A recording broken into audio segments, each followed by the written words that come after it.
Master Thalander placed the final enchanted scale upon the chest plate and stepped back from his workbench. 300 years of experience flowed through his ancient hands, and yet this particular creation had tested him like no other. The armor gleamed under the soft glow of magical lanterns, its surface rippling with protective spells woven into every fiber of its being. He wiped the sweat from his brow and allowed himself a rare moment of satisfaction. The prophecy had been clear. A darkness was coming, one that would swallow entire worlds and leave nothing but ash in its wake. The Void Serpent, an entity older than the stars themselves, had awakened from its eternal slumber. And according to the ancient texts, only the Chosen One could stand against it. The Council of Elders had interpreted the signs and discovered something that troubled them deeply. The Chosen One was not an elf, not a dwarf, not even a dragon. The Chosen One was human. Thalander remembered the uproar when the Council made its announcement. Humans were considered the youngest race, barely evolved from their primitive ancestors. They lived such short lives, burning brightly for a mere century before fading away. How could such fragile creatures hope to defeat something that had destroyed entire civilizations? Many elves openly mocked the prophecy. Some suggested the texts had been misread. But the signs were undeniable, and the magic did not lie. The human arrived at the Elven Kingdom 3 months ago. His name was Marcus Cole, a soldier from one of the distant human settlements near the Eastern Mountains. He was not particularly tall or imposing. His body carried scars from previous battles, and his eyes held a weariness that seemed strange for someone so young. When he first entered the council chamber, several elves had laughed. This was their savior? This ordinary man with calloused hands and worn boots? Thalander had been among the doubters. He had crafted armor for legendary warriors, for kings and queens who had shaped the course of history. Creating armor for a human felt like a waste of his talents. Humans were clumsy, reckless, and prone to emotional outbursts. They lacked the patience for proper combat training and the discipline for magical enhancement. But the council had commanded, and Thalander had obeyed. He began by taking measurements, expecting to find a typical human frame. Instead, he noticed something peculiar. Marcus stood perfectly still during the entire process, his breathing controlled and steady.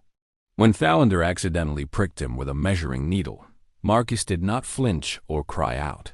He simply looked down at the small wound and smiled. That smile unnerved the old elf more than he cared to admit. Over the following weeks, Thalander observed Marcus during his training with the elven warriors. The human should have struggled against opponents who had centuries of experience.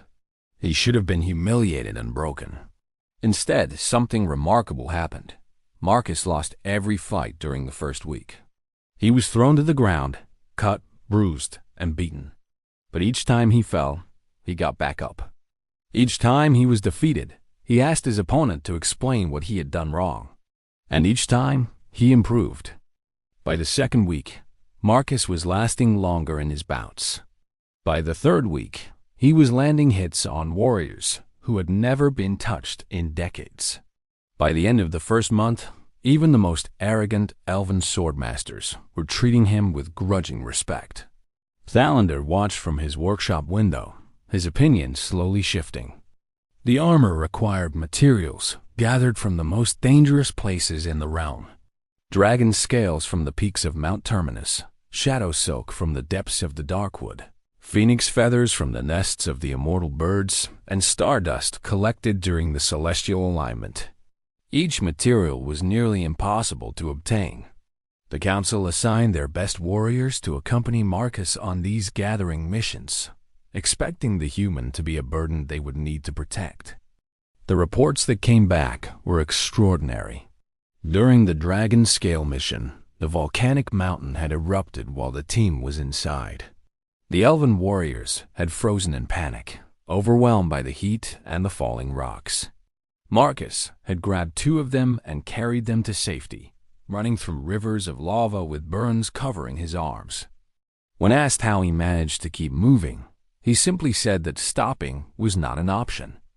In the Darkwood, the team was ambushed by shadow demons that fed on fear.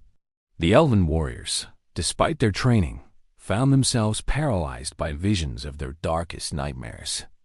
Marcus stood alone against the creatures, fighting for hours while his companions were trapped in their own minds.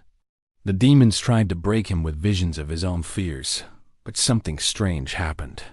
Marcus acknowledged his fears, accepted them, and kept fighting anyway. The demons had never encountered anything like it. Fear was their weapon, and it simply did not work on this human. The Phoenix Feather mission was perhaps the most revealing. The immortal birds were known for their wisdom and their ability to see into the hearts of those who approached them. They refused to give their feathers to anyone they deemed unworthy. Many legendary elven heroes had been turned away. Marcus approached the nest alone and spoke with the phoenix for 3 hours. When he returned, he carried not one but 3 golden feathers. The phoenix had given them willingly, calling Marcus something in the ancient language that translated roughly to one who burns without dying. Thalinder incorporated each material with growing wonder. He had expected to create standard protective armor, something that would keep the human alive long enough to fulfill the prophecy. Instead, he found himself crafting something unprecedented. The materials resonated with each other in ways he had never seen before. The dragon scales absorbed heat and converted it to strength. The shadow silk made the armor lighter than air while remaining harder than steel. The phoenix feathers wove themselves into patterns of regeneration, allowing the armor to repair itself. And the stardust bound everything together with cosmic energy that pulsed like a heartbeat. The night before the final enchantment, Marcus visited the workshop. Thalinder had not expected this. Humans rarely showed interest in the crafting process, preferring to simply receive the finished product. But Marcus asked questions, genuine questions about the techniques and the history behind them. He listened with the attention of a scholar, not a warrior impatient for his weapon. Thalinder found himself talking for hours, sharing secrets he had never revealed to anyone. He spoke of his doubts about the prophecy, his initial prejudice against humans, and his growing confusion about everything he thought he knew. Marcus listened without judgment. When the old elf finally fell silent, Marcus shared his own story.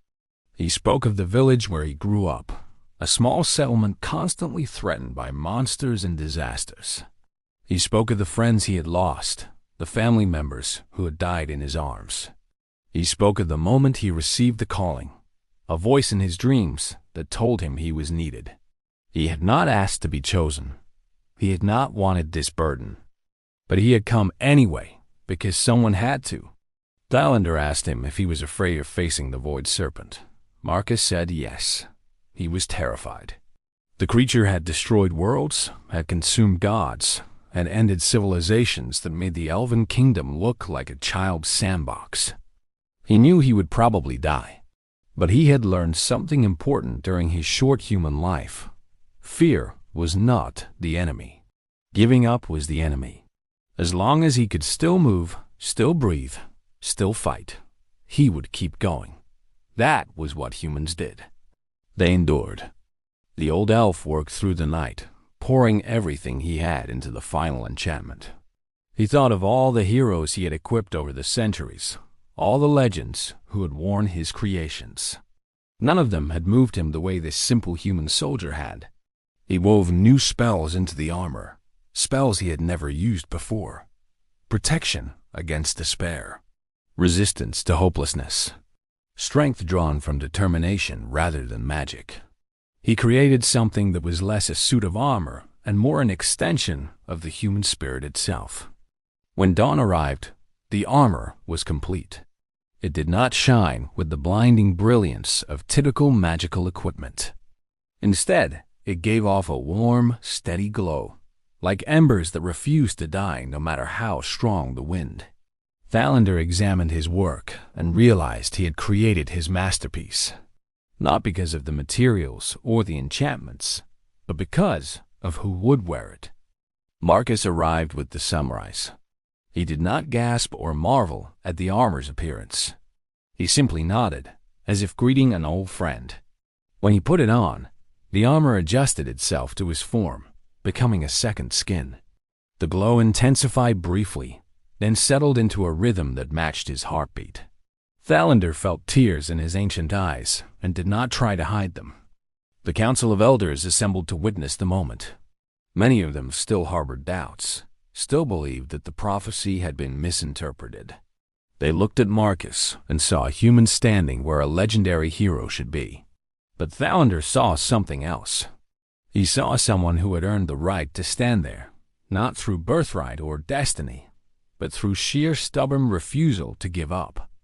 Marcus thanked the old elf with a handshake that felt surprisingly gentle. He promised to bring honor to the armor and to the one who created it. Thalander found himself making a promise in return, something he had never done for any warrior. He promised to be there when Marcus returned victorious.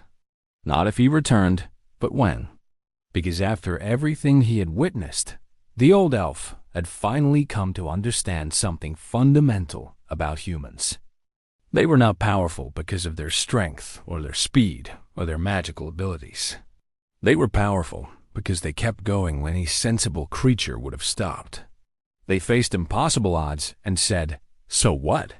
They stared into the abyss and refused to blink. They burned bright and fast. Yes, but that fire was something the universe had never seen before. It was hope made manifest, determination given form, the stubborn belief that tomorrow could be better than today.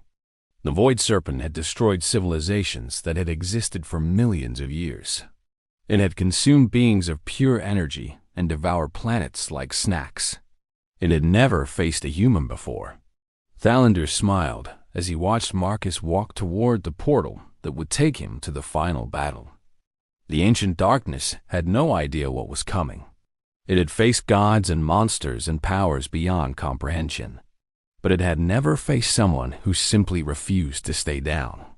The armor gleamed in the morning light, carrying the combined magic of the Elven Kingdom and something else, something uniquely human.